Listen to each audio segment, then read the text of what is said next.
Good morning. Welcome to the USPA, the Wise Leadership in the Midst of COVID-19 webinar. My name is Jody Besson, and with me this morning, I have Professor Arnold Smit from the University of Stellenbosch Business School. Professor Smit is an associate professor and specializes in the areas of value-driven leadership, corporate responsibility, and director development. Good morning, Prof. How are you? Good morning, Jody, and good morning, everybody else on the call. Welcome. I'm fine. Thank you very much. And yourself? I'm great. Thank you. Looking forward to having this discussion with you. We will be running polls throughout the discussion. I see that many of you have started answering questions on our first poll. We will also be opening questions up towards the end of the discussion that you would be able to ask Prof based on the content that we go through. Prof, to start with the discussion, COVID-19 has become all-encompassing within our lives. From a work situation, we now are in the situation where if you're an essential worker, you face the danger head on. If you're able to work from home, you work in isolation, or you're in a situation where you're not working at all. As leaders, how do we equip ourselves to face this new normal? Jody, thank you. Yes, to respond to what you've said, I'm quite sure for nobody on this call or in this webinar, COVID-19 was in the leadership script for 2020. And most of us would probably say that it has caught us on the wrong foot. We were not prepared for this. And now that it is with us, it has become probably one of the biggest challenges that we've ever been faced before. It is a challenge of enormous proportions. And the leadership task in front of us is as much a strategic task as what it is a relational task, of which I will say more later, and an emotional one. So in zooming on what you have already referred to, the leadership team relationship, I want to cover 4 broad themes during the course of our conversation. The one is an important one that we need to understand first, and this is where we are. What are we dealing with? And I would like to highlight the meaning of living between change and transition. What does this mean? There would be a second component that I would like to cover, which is about self-awareness, taking care more than anything else about and for the people in this webinar itself. And as we can see on the poll as it is coming through, it is quite clear that most people in the audience seem to be managing a team responsible for the performance of other people. And what that means from a leadership perspective with respect to self is something that I would like to address right in the beginning. The other aspect that comes with that, which we're also going to deal with, would be mindfulness of the experience of the other people, those that we lead, that we are responsible for. And then in the end, I'm going to come back to the theme of the webinar and make a few comments about what does wise leadership then mean when we are faced with a crisis of these proportions and at 2 levels, the level of meaning and the level of relationships. Of course, there's a lot of things that we can say about leadership, and we can deal with it from many perspectives. But the leader-team relationship is focus this morning. So living and leading in the midst of change and transition. Some of you might know the book of William Bridges, with a very interesting title. William Bridges has written a book a couple of years ago, Managing Transitions, Making the Most of Change. And the title already suggests that the 2 things are not the same. And what Bridges then say about them is that change is that which is happening around us and beyond us. So change has got to do with context. Change has got to do with the situation within which we find ourselves in. But transition is the work that we need to do. Transition, Bridges says, is psychological. The same event let's say COVID-19, brings about both. But the one happens beyond our control, and the other one has to be internalized, to be understood, and it presents us with personal and interpersonal work that we have to do as a result of that. And then Bridges says a very interesting and important thing. It is not the changes that do us in, it is the transitions. Or to say it maybe somewhat differently, we do not trip over the virus, we trip over ourselves, to make it real and concrete. So if we accept this as an assumption that we can work with, then I think COVID-19 has become the code word for a massive and an unprecedented change in history that we will have to manage as part of a very complex transition. Life will never be the same again, and we do not have a script or a roadmap for what is lying ahead. And in the process, we need to consider how are we going to lead people through the impact of COVID-19. And I think that, in a sense, already appears for us at 3 levels. We will have to learn how to relate differently to one another. Now, we've got a word for that now. We call it social distancing. We will have to learn how to work differently. Now, working differently for many people would mean already, and also on this call, and that's maybe one of the reasons why we can have so many people here together on a webinar on a Friday morning, we refer to that as working remotely. There's also something else that comes with it, and that is we will have to think differently about income. And there's already a word that I think that has become a buzzword across business conversations. We nowadays talk more about business continuity as anything else. So we feel the pressure in a variety of ways. So life as we got to know it has been extensively interrupted. Organization as we were used to it seems to be unraveling at the seams and even right through to the core. And our financial peace of mind for many people has now been replaced by a deep sense of anxiety about the future. So if we agree with what Bridges is saying, then it means that the leadership task of the moment is to understand and to respond to that which is beyond us, namely understanding the virus and its impact, but it's also about understanding the changes that we will have to work through. And therefore, it becomes so important to focus on our self-awareness as leaders and the mindfulness that we need to have about how we lead others through this. Now what I tried just to demonstrate in the poll, if we could quickly look at the results of that, is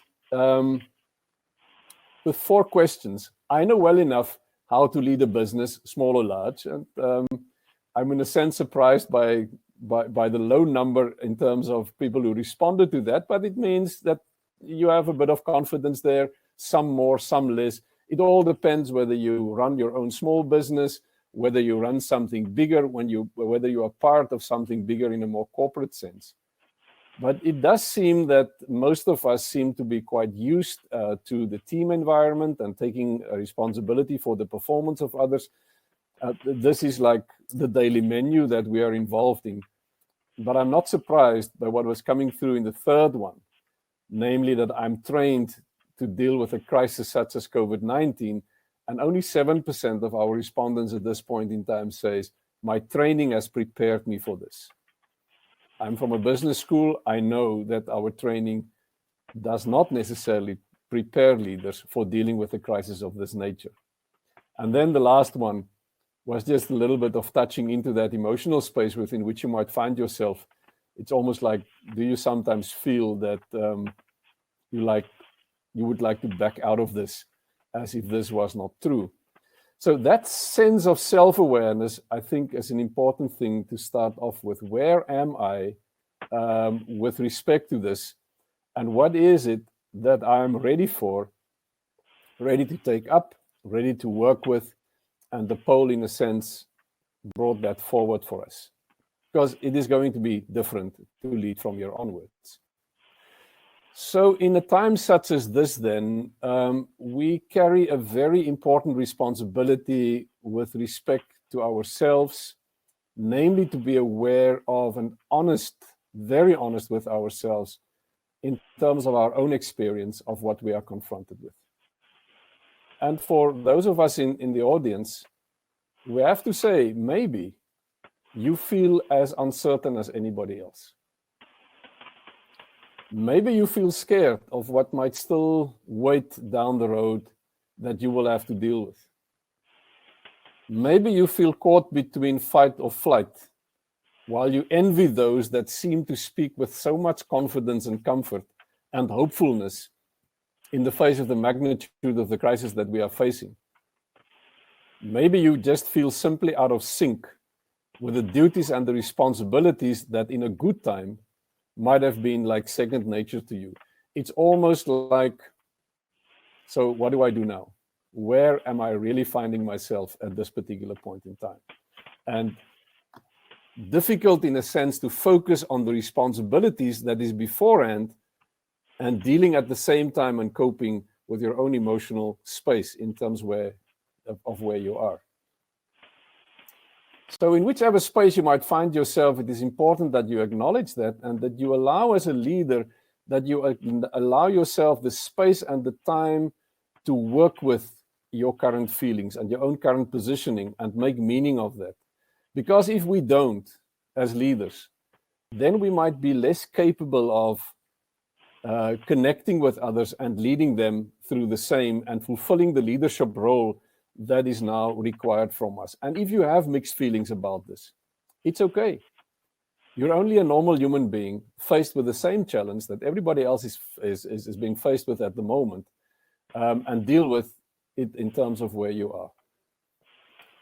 So in the previous century, there was a person with the name of Elizabeth Kubler-Ross, a Swiss-American psychiatrist who did quite a lot of work and specialized in what people go through when they experience grief or loss. What is it that sits with us as we experience it? And although the idea that she has presented, namely a grief cycle, although that idea has been criticized by many, she identified 5 core emotions that people struggle with in a time of grief and loss. Now, this is exactly what this poll is about, the second one that you've already started to respond to. The first of the questions deals with what we would call denial, the assumption that something is either not true or as bad as reported by many. And if you think about the first reactions that you have become aware of since we have learned about COVID-19, you can immediately remember maybe your own reaction as well as those of many others. This is not to be as bad as what people might present it to be. Kind of first reaction, very often denial. And it's interesting to note that many people about 9% of people said, no, I've never experienced that. Or 9% says, and the rest of us seem to say, you know what, denial was never really my thing. The second emotion that she was referring to in her work was anger, the desire to find somebody to blame, a scapegoat. What has gone wrong? Who is to blame for the virus? Who has brought it in? Who has brought it into the country? Who's brought it into my business? So that I now have to struggle with this particular thing that's on my plate. It seems that very few people in the audience have ever coped or had to cope with that kind of emotion. A third one that she was referring to, and here the numbers seem to be becoming a little bit more prominent, is bargaining. Is there a way out? Is there some sort of a compromise? Can I still continue with what I'm used to? Can I go and buy where I was used to buy? Can I have my liquor? Can I have my smoke? Can I have my run? Can I visit my friends? Is it possible to go to hospital to visit a relative, and so forth? Can I continue with my business and keep it open as if it was before? And that bargaining, seeking negotiation, seeking compromise is very often one of our responses when we're in the midst of a situation such as that. The fourth one deals with what Elizabeth Kubler-Ross referred to as depression. That kind of despairing realization that this thing is not going to go away quickly. It has come to stay. It will change life, maybe forever. Circumstances will not change. There's no turning back to what was before. And that deals with that deep sense of loss that we are actually having to leave quite a lot of what we've been used to leave that behind. And then the last one, she referred to as acceptance. You embrace the loss, you accept it as inevitable, and what is going to occur is going to occur, but you make peace with what you cannot change and you work with what you can. What I find interesting about what is coming through in the poll, at least as we have it in front of us at the moment, is that most people seem to have gone through some of the kind of underlying emotions quite quickly or even never experienced that, and seem to be sitting in the space more so of acceptance and already be working with it. And that is fine. But be careful, because these are not stations that work sequentially. If you pass number 1, you will arrive at 2, you will arrive at 3, you will arrive at 4, and eventually you will be arriving at 5. You might actually go back to some of the others, or you might experience a mix of these all the time. So in the last month or so, you may have experienced one or more of them. And as I've said, not necessarily in sequence, but different ones at different times, depending on what aspect of the crisis you have been faced with. So sometimes we might feel that we have different of these emotions and experience at different times, but sometimes you might also feel that you kind of sit stuck with one or two of them, almost like it's difficult to move forward and make some progress because of the challenges that you need, the kind of challenge that you have to deal with at a particular point in time. So when we experience these emotions, we experience them because we are confronted with grief. We are confronted with loss. And the losses that we are dealing with already count for a loss of certainty because the future is going to be different. You might already have lost employees because of the financial constraints caused by the crisis. You might already have lost suppliers. If you're a supplier, you might already have lost customers. You might already have lost income. And most of us already have lost our freedom. Because, for instance, the lockdown of the moment and what might happen hereafter. What we probably do not experience so prominently, and maybe some people on the call has been living quite close to that already, but what we do not experience perhaps so prominently at the moment is the loss of life, especially if we look at the statistics coming through in the news on a daily basis. But when these emotions occur, realize that it's as real for you as for anybody else. Work through them, because if we don't, we impede, in a sense, our own ability and capacity to lead others. So let's talk about the others. Let's talk about our team members and mindfulness about where they might be finding themselves. The people you lead go through similar emotions, but not in sync. Not in sync with you, at least. And they might find themselves in different of these emotional states at different points in time, due for different reasons. Not all of them will experience it at the same time and for the same reasons. Some of your people may need more time to understand what is going on than others. Some might find more difficult to move on than others. One person may have accepted the new reality of working from home and move on, but somebody else might find it very difficult due to whatever circumstances might be at home, and it is just much more difficult to come to a point where they can cope with it. We do not internalize all of these, what we experience at the moment, in the same way and at the same time. People are in different contexts. Your people are in different contexts. Some of them are already without income in the lockdown situation. Some might find the balance to reconcile working domestically, but continuing with the responsibilities that you expect from them much more complex due to domestic realities than what others might be. For some, might the fear of losing income and losing job be much more devastating than what it might be, for instance, for other people. So your people might feel disrupted because they miss their daily rhythms, waking up in the morning, go to work, being with colleagues, returning back home in the afternoon, fulfilling their domestic duties in the evening. They miss their colleagues. They miss the comfort and the stability of the workplace as a place where they can associate, where they can express their talents, and where they can live their dreams, and where they can earn something in terms of caring for their loved ones. So this is where they might find themselves. And now, as a leader, you need to lead them into the unknown in the hope of getting through yourself, as well as getting through together with them, with as little as possible damage in the process.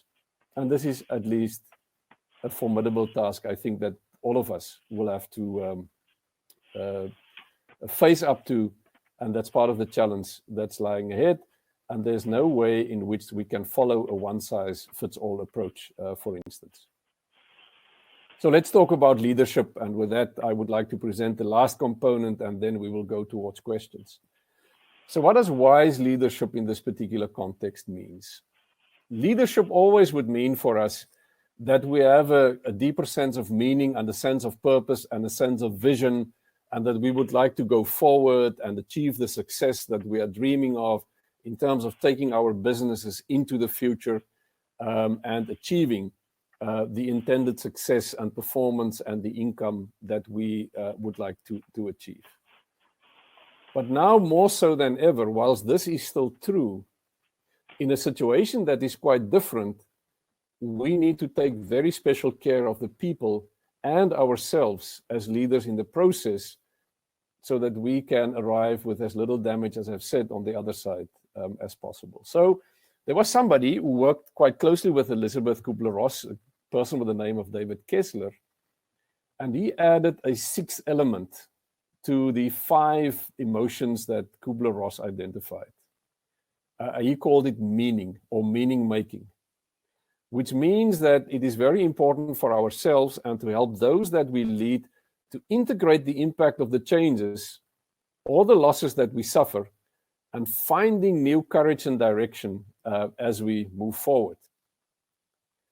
Now, in relation to that, I reached out to a book that I've got on my shelf for quite some time, a book that was written in the 2007 period by Warren Bennis and Robert Thomas, a book with the title of Leading for a Lifetime: How Defining Moments Shape Leaders of Today and Tomorrow. And they interviewed leaders who have gone with their businesses and their people through very difficult times. They call it crucibles, kind of baptized in fire. And there were 4 things that they have learned from those leaders. They've learned from those leaders that in the test of character that they have gone through in these crisis times, that there were 4 things. The first one was that they developed what they call adaptive capacity.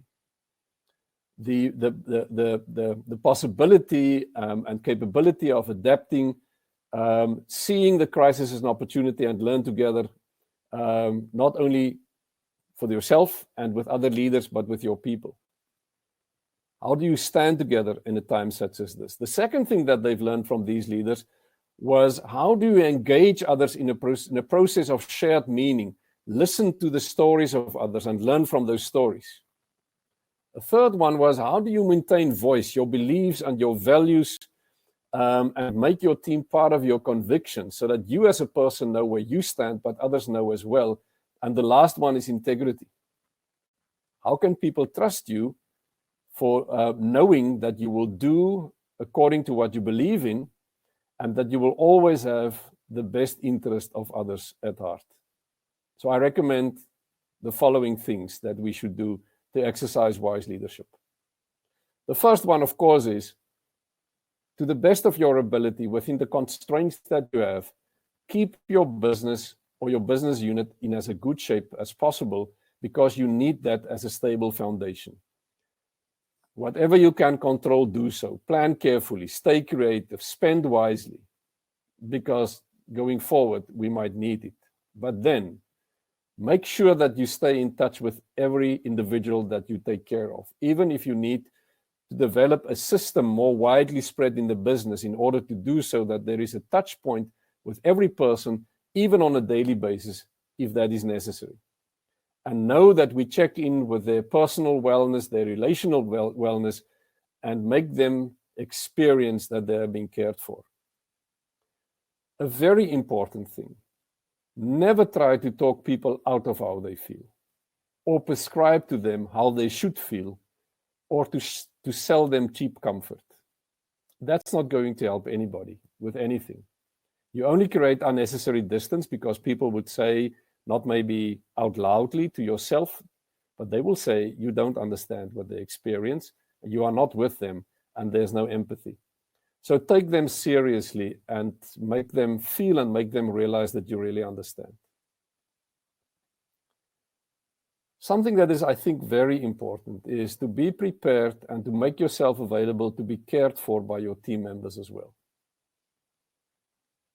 There may be times that you might also experience that you appreciate somebody reaching out to you because of your own emotional condition and the state that you might find yourself in. And you know what? You might have team members who have gone through crisis before.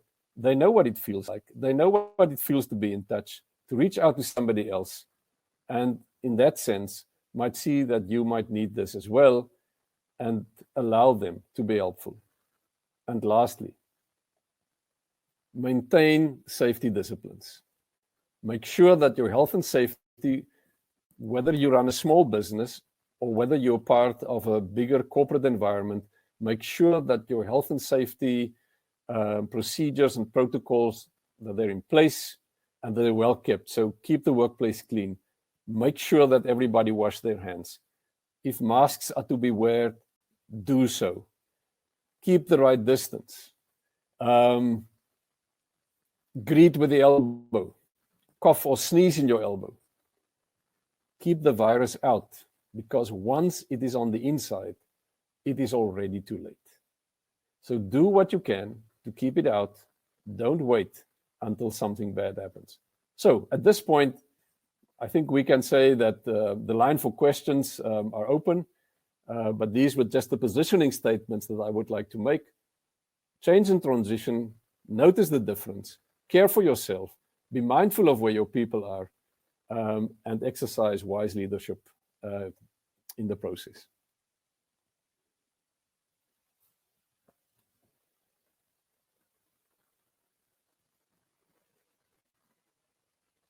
Jody, your sound? Sorry, the chat functionality has been open for questions. Anybody that wants to pose a question, please post it via the chat function. I would like to ask a question of myself related to the people in our team. You mentioned that stay in touch with the teams, and the big question that I have is, how do we deal with, or what should be done with team members who require special attention? How do we deal with that? Yeah, I think that is a very, very important question, Jody, because the moment that you have somebody that needs special attention, it means that you have to stay in touch with what that attention might mean. Sometimes it might just be that the person is not in a good state. reach out and make sure that there is a sense of connectedness and caring. Even if you are not in a position to do it directly and personally so, if there is somebody else that can lend a hand, be an ear, be close to that person, that would be the first thing. Make sure that you're in touch. If special care is needed, refer immediately. It might be that somebody needs health care. I'm not talking about being infected now. It might just simply be somebody needs health care. It might be that somebody needs to be able to deal with finances in a different way and that there's financial stress. It might be that psychological care is being needed. And from that point of view, make sure that that is being provided. So be proactive and know where your people are and what they might need. But the moment that you sense them, there might be something symptomatic that's related to COVID-19, there you need to be very radical and deal with symptoms and apply the rules that are available as quickly as possible.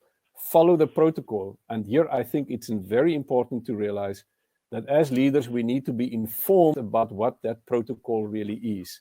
Study that, be informed, make sure that you're knowledgeable. And if you have a healthcare provider, that's your standard contracted healthcare provider for the business, immediately refer, or if not, then make contact with the National Institute for Communicable Diseases. The numbers are available quite on a number of websites. So when you realize that special care is needed, I would say these are the steps to follow. Yeah, thank you. I saw quite an interesting question pop up. We've got quite a few of them coming through. And one of them related to company culture and how we keep that going amidst the COVID-19 crisis. Do you have any feedback on that? I would certainly like to say something about that. So culture are about many things, but I think core to culture, Jody, is the question about values. Now, of course, every company has got values, and those values address quite a number of things, specifically strategic aspects of the business. I would like to focus on a set of values that is very essential at a time such as this. And I like to work with the 5 core values, which includes honesty, respect, responsibility, fairness, and compassion. So just to say quickly a little bit about each of them. Honesty and transparency and sharing the right information and truthful, trustworthy information at all times needs to be part of the culture of how we communicate and relate at a time such as this. Honesty at all times. The second one would for me be in terms of respect for every person and his or her personal circumstances, irrespective of status, irrespective of income or influence, irrespective of gender, of race. Respect everybody as a person worthy of dignity in his or her own right, but also respect distance, the social distance that we need to have at the moment, and respect the safety rules that we need to abide by in order to protect the other. It's very important that we do that. Responsibility simply means that in all decisions that you make and actions that you take, to do that with the other person in mind as well. I mean, it is important that we take care for ourselves and that we have a personal responsibility, but our responsibility as part of the culture of the company, as part of the culture of a team or the business at this point in time, is also to be very specifically other-minded in how we operate. Fairness in such a time doesn't mean that you treat everybody exactly the same, because people's circumstances might differ. For some, the domestic environment might be more difficult than for others. Their mobility, their travel, the domestic concerns that they might be having, the needs that they might have in terms of keeping food on the table and so. So fairness becomes an important conversation, I think, in a company in this particular environment. And the last thing, as I've said, was compassion. And this is where care for person or family might be required. Let us show that compassion, and as a business also show compassion to the outside, towards society where we are able to do so. So we can say many things about culture, but I think core to culture is the way in which we present ourselves as human beings in the relationships that we are involved in.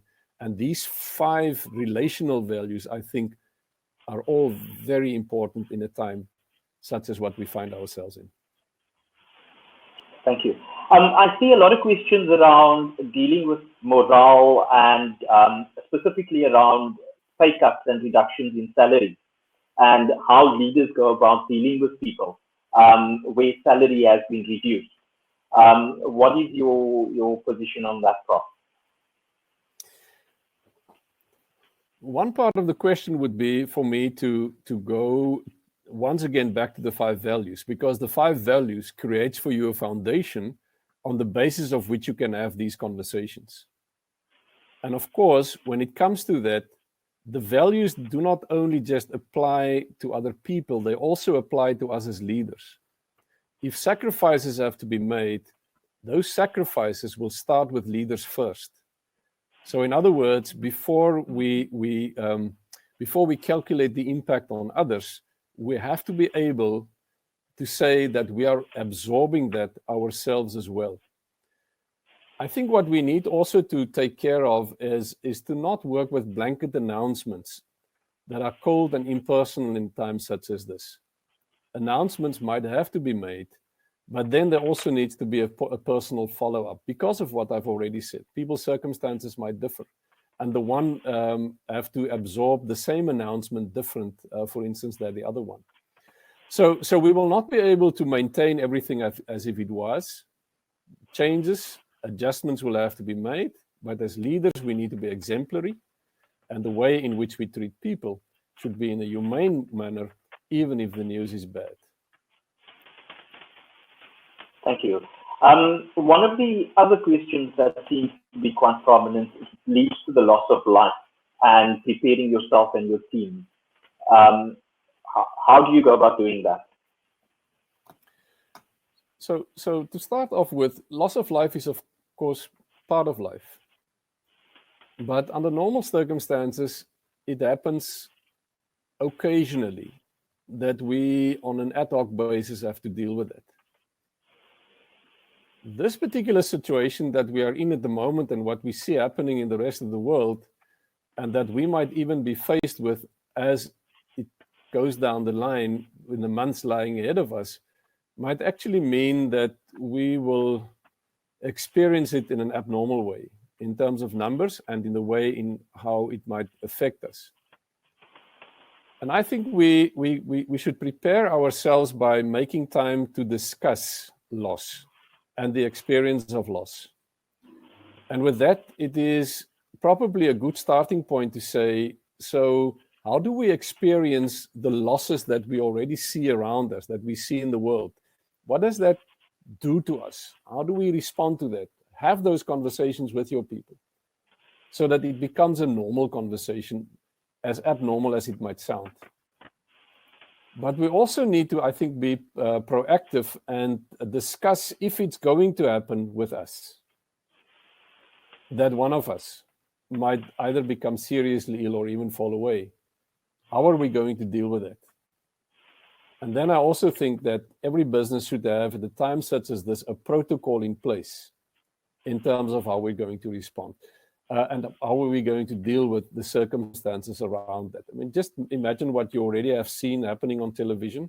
People can't be there, for instance, if it was an ICU situation or a quarantine situation. So how will we deal with that? What is our protocol should the worst happen?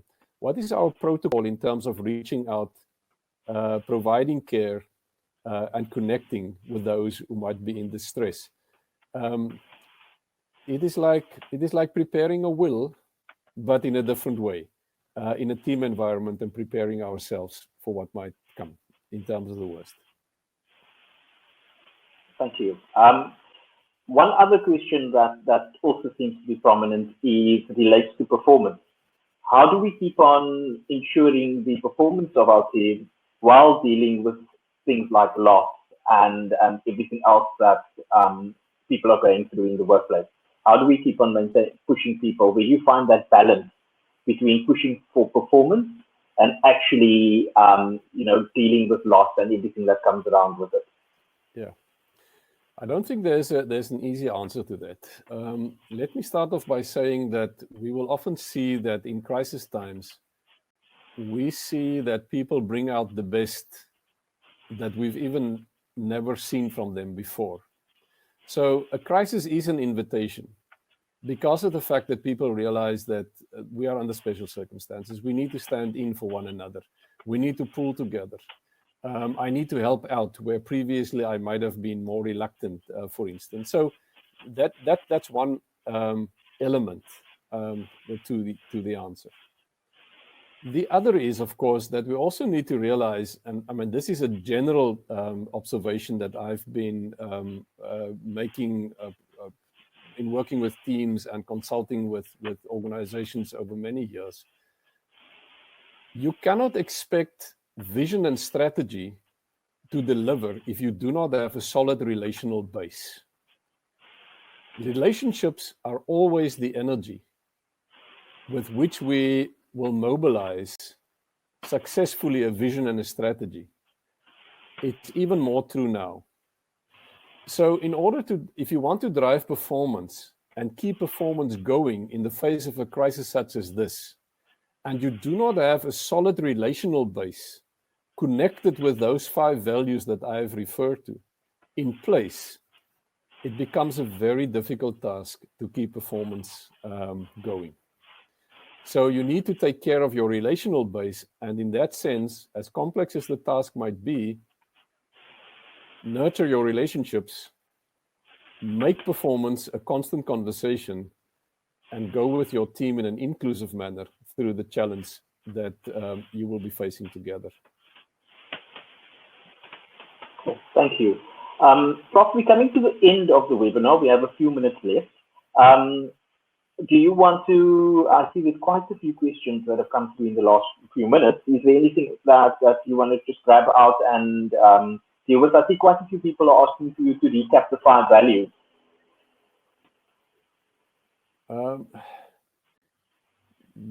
There's one that appears here in front of me. What is a good way for me as a team leader to talk to my superiors about safety matters that needs to be addressed for health and safety of the team? One of the I think standard things that I so often say to people is that something that we need to become used to, even under normal circumstances, is also how to manage upwards. We are responsible for the relationship with our superiors. We cannot just wait for them.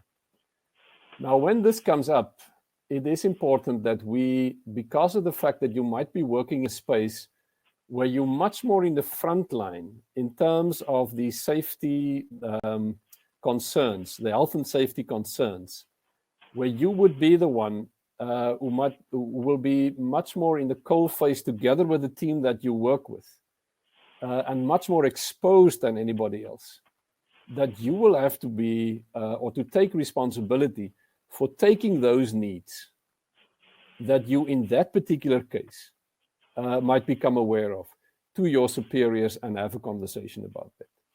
And the conversation about that might be to say, good standard in terms of dealing with a crisis of this nature is that we need to have X, Y, Z for our teams in place. We currently don't have it. Can we make a plan? How are we going to make the plan? Is it budget that might be needed? Is it simply something that we haven't discussed as yet and haven't taken a notice of as yet? It might even be that you might be working in a kind of an industry where there might not be the due respect for your workers, and therefore they might be neglected by superiors, and you become the voice on your own and on their behalf in order to deal with that. And there might be industries in which this is the case. So that's an interesting thing. What I would just like to pick up here and say, be the voice, be the face. You have to enter into that conversation and make sure that exposure is being limited to the absolute limit that you can do so. Is there anything else that we could attend to? There is a very complex one here from Natalie. If you work in another country within Africa and due to lockdown cannot make it back to the country in question, what other options would the company have rather than no work, no pay? Or is there no other way around it if there is no more leave left for the individual? This is not the choice of the individual, of course. There's even a sense in which it is, for me, unfortunate that we have to entertain a question of this nature, because there needs to be a values-based conversation within the business that's connected to this kind of challenges, where there is to be made provision for what if this happens, how are we going to deal with it? We are in a give and take situation at the moment. We are in a situation where compassion and good understanding and fairness might be due. So I do not have a straight answer here.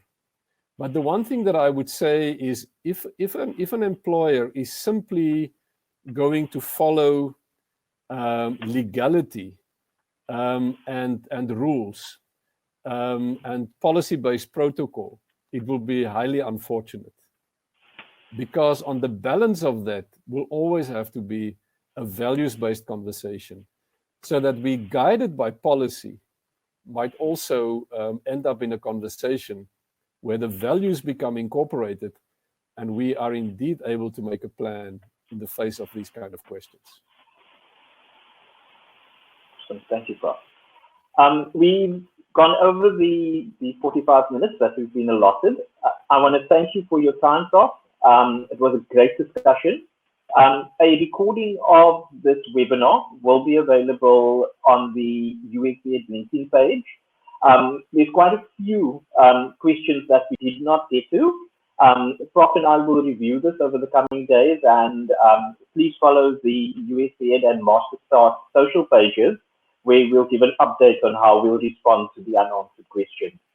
Thank you for your time. Thank you, Prof. And we look forward to the next webinar. Yeah, and can I say from my side, best wishes for everybody in this webinar. As we have become used to say, I think over the last few weeks, stay healthy, stay safe, but I also want to add, stay involved and stay wise. Thank you. Keep safe, everyone. Goodbye.